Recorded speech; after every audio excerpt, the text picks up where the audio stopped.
Hey guys, Mark from Gunpla Network here. Today I'm bringing you just a little video, I guess, in between the builds and reviews and stuff that we do. So, this kit that you see here is a Freedom Gundam 1.0, which, as the way I understand it, because I haven't built the 2.0 yet, is it's older, but it's a more anime accurate versus the 2.0, which they went full out like panel lining and stuff. You know, better frame, I'm told. But I picked this up for $10 Australian, so maybe $5 US, something like that. Guy had it secondhand, built. It was his first ever MG kit that he built. I was looking originally to turn this into a sword calamity, but couldn't find the resin kit for it, so I decided just to paint it up and build it. But let's move to the images. So I got 3 shots that I was sent when I was looking for it.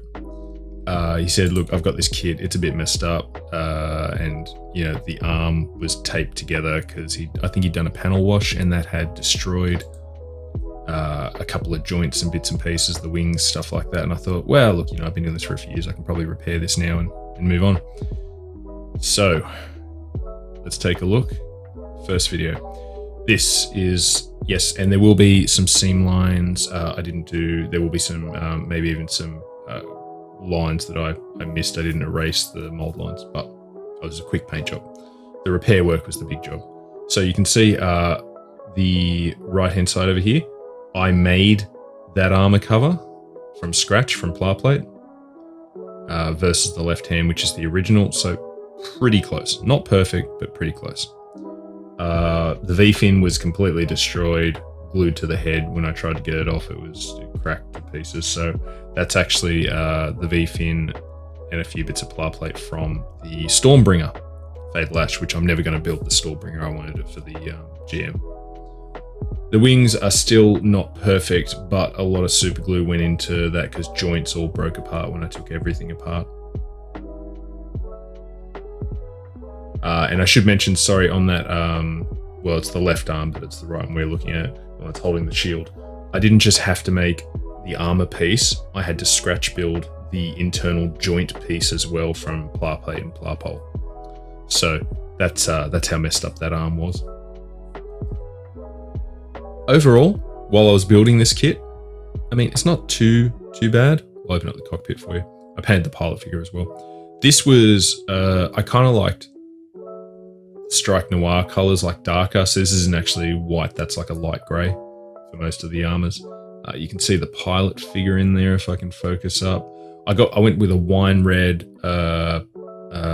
matte black or a camo black.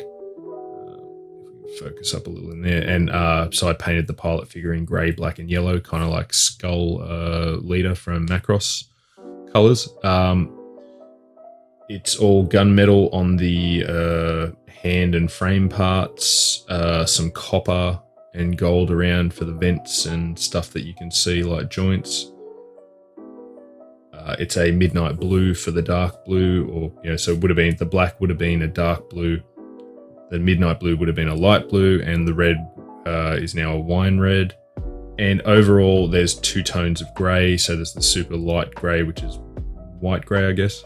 Meant to be neutral, but I lightened it up. And then I had some barley grey, and I just threw in a bit of black with it and darkened that up and made it the ones that you see on the weapons. Overall, this was a great experience. I highly recommend, if you are looking for a challenge, go onto Facebook Marketplace. See what's out there.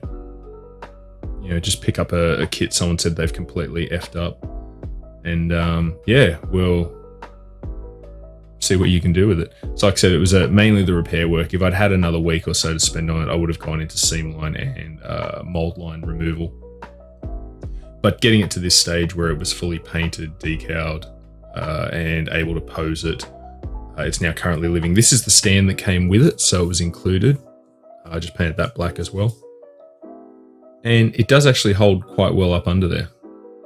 So the Freedom 1.0, I would say it's not a bad kit, not a great, like those side rail guns were a bit weak. The holding hand doesn't hold all that well. There's no peg or anything for that. But you can get some posing out of it if you take your time. It's not the worst kit I've ever posed.